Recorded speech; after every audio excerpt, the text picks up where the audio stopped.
região de Kharkiv, combatentes ucranianos conduziram uma ofensiva decisiva contra uma posição russa localizada em uma faixa de floresta. A ação envolveu 2 tanques ucranianos que abriram fogo sucessivamente contra as posições russas, criando uma abertura para que a infantaria avançasse em direção às trincheiras. Sob pressão e cercados, os soldados russos que sobreviveram decidiram se render, percebendo que a resistência seria inútil. A operação resultou na captura de muitos soldados russos e na total eliminação da posição inimiga. Simultaneamente, surgem discussões sobre o papel da Coreia do Norte no apoio à Rússia por meio do fornecimento de drones kamikaze. Ivan Venko, militar das Forças Armadas da Ucrânia e especialista em segurança nacional, compartilhou sua análise sobre essa questão, apontando que os drones alegadamente fabricados pela Coreia do Norte provavelmente têm origem chinesa, com componentes enviados via Rússia. A produção em território norte-coreano serviria mais para criar a ilusão de avanço tecnológico do que para representar uma capacidade real. Venko enfatizou que a Coreia do Norte não possui atualmente os recursos tecnológicos necessários para desenvolver drones modernos de maneira independente, mesmo que tenha demonstrado progresso em áreas como armamentos nucleares. Relatórios indicam que os drones norte-coreanos exibidos recentemente, apesar de visualmente semelhantes a modelos israelenses, como o Harop e o Harrow 400, são menos avançados devido ao uso de componentes de qualidade inferior. Esses drones, lançados a partir de contêineres similares aos sistemas russos Lancet, demonstram limitações em alcance, carga útil e durabilidade. O Harop original, por exemplo, possui capacidade de atingir alvos a 200 km, enquanto a versão norte-coreana parece ser projetada principalmente para ataques contra tanques e alvos menos complexos. Paralelamente, engenheiros ucranianos avançam no desenvolvimento de uma nova arma estratégica, o míssil Trembita, inspirado no motor de pulso da bomba V1 alemã. Esse míssil, com foco em baixo custo e mobilidade, promete ser um divisor de águas na estratégia defensiva da Ucrânia. A versão básica possui um alcance de 200 km e pode carregar uma ogiva de 20 a 30 kg, com custos significativamente reduzidos em comparação a mísseis convencionais. A versão aprimorada, atualmente em testes finais, busca alcançar alvos em Moscou, o que pode representar uma mudança significativa no equilíbrio estratégico do conflito. O desenvolvimento do míssil Trembita pela Ucrânia reflete uma resposta estratégica à sua limitada capacidade de realizar ataques de longo alcance com mísseis estrangeiros. De acordo com um oficial de segurança ucraniano, o país ainda precisa de pelo menos 1 ano para alcançar níveis de produção em escala suficiente para ameaçar significativamente a Rússia. O Trembita foi concebido como uma solução econômica e eficiente, capaz de atingir alvos estratégicos na retaguarda russa, desestabilizando a sensação de segurança das tropas inimigas concentradas longe das linhas de frente. Em maio de 2023, engenheiros do Bureau de Design Voluntário PARS, em colaboração com voluntários da ONG Vidic, estavam desenvolvendo uma versão inicial do míssil Trembita com um alcance de 40 km. O projeto visava descentralizar a produção, com a fabricação de peças individuais ocorrendo em oficinas improvisadas por toda a Ucrânia. Este modelo de produção destaca a criatividade e resiliência do esforço ucraniano para superar suas limitações logísticas e financeiras no meio de um conflito prolongado.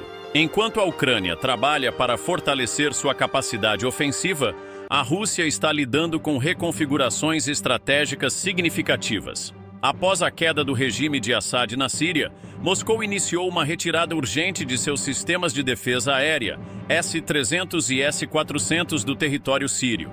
Esses sistemas, que simbolizaram por anos a influência militar russa na região, foram realocados para o leste da Líbia, de acordo com relatos da Forbes e do Wall Street Journal. Essa movimentação é um reflexo das mudanças estratégicas no cenário global e dos riscos crescentes associados à manutenção de ativos caros em território cada vez mais hostil. Na Líbia, os sistemas S-300 e S-400 foram entregues às forças aliadas do Marechal Khalifa Haftar. Este movimento visa equilibrar a influência turca no país, que apoia o governo reconhecido pela ONU em Trípoli. Haftar, que liderou uma ofensiva mal-sucedida contra a capital em 2019 e 2020, vê essas defesas aéreas como cruciais para evitar uma repetição da derrota humilhante sofrida durante aquele período. A retirada dos S-400 da base aérea de Hammeimim, na Síria, marca o fim de uma era de controle estratégico do Kremlin no espaço aéreo disputado da região. A evacuação, que começou em dezembro de 2024, foi acelerada pela crescente vulnerabilidade do sistema após grupos anti-Assad avançarem para posições de onde poderiam ameaçar diretamente a base. Isso incluiu o controle de Jab, uma cidade próxima o suficiente para realizar ataques diretos contra Hammeimim, tornando a manutenção dos sistemas na área estrategicamente inviável. Embora o reposicionamento dos sistemas de defesa aérea possa fortalecer as posições russas em outras partes do mundo, ele também ressalta os desafios enfrentados por Moscou para manter sua influência global em um momento de pressão econômica e militar crescente. A realocação para a Líbia reflete não apenas uma tentativa de consolidar alianças estratégicas, mas também um sinal da retração russa em regiões onde os custos de manutenção de poder superam os benefícios estratégicos. Essas mudanças na configuração geopolítica sublinham como os conflitos locais e internacionais estão profundamente interligados, redefinindo constantemente as prioridades estratégicas de potências globais como a Rússia e a Ucrânia.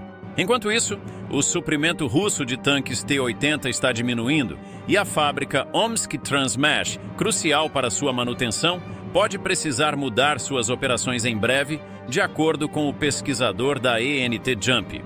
A instalação, central para o reparo dos tanques T-80 da Rússia, pode estar enfrentando um ponto crítico, em que deve se adaptar devido ao quase esgotamento dos tanques T-80 do armazenamento, com a maioria tendo sido perdida na Ucrânia, indica a pesquisa.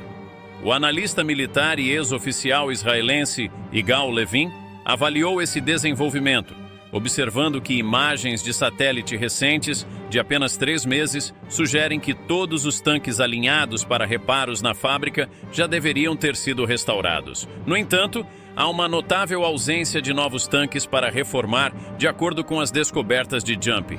Os tanques T-80 foram um recurso significativo para as forças russas no início do conflito, apesar de sua antiguidade. Mas sua escassez agora força a Rússia a considerar modelos de tanques mais antigos e menos viáveis. Essa mudança representa um desafio considerável para a capacidade operacional militar russa. Levin ressalta que os tanques são vitais para a estratégia militar, e sua escassez pode prejudicar a eficácia de combate da Rússia. Analistas sugerem que a planta pode fazer a transição para a produção de diferentes equipamentos militares ou consertar tanques ainda mais antigos, o que exigiria investimento e tempo substanciais, exacerbando a pressão sobre a indústria de defesa da Rússia. A situação com os tanques T-80 ilustra a gravidade da crise que confronta os militares russos, com muitos tanques armazenados, muito danificados para reparo ou usados para peças. Em outra frente, os Estados Unidos têm adaptado sua presença militar na Síria. O porta-voz do Pentágono, Major-General Patrick Ryder, compartilhou que, embora haja cerca de 900 tropas permanentes dos Estados Unidos na Síria, aproximadamente 1.100 a mais são mobilizadas temporariamente para várias funções de suporte, como segurança e logística, devido a ameaças crescentes. Ryder observou que esses números variam, mas geralmente aumentaram para atender às demandas da missão ao longo do tempo. Além disso, clipes circulando nas mídias sociais supostamente mostraram unidades blindadas dos Estados Unidos se movendo para Al-Arab, uma cidade mantida por forças curdas na Síria. O Pentágono mantém o número de tropas em segredo para evitar atritos com estados vizinhos, particularmente o Iraque. Em Damasco, cristãos locais foram às ruas em protesto após uma árvore de Natal ter sido incendiada em Hama. Carregando cruzes, os manifestantes passaram por um distrito cristão até uma igreja. cantando em solidariedade contra o ato de vandalismo. Elias Haidar, um manifestante, expressou sua indignação coletiva.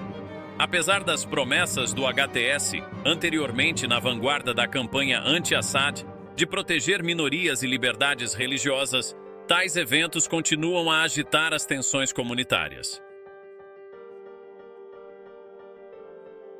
Ative o sininho das notificações para não perder os próximos vídeos. Aqui estão 2 vídeos importantes para você assistir. Um abraço e até o próximo vídeo.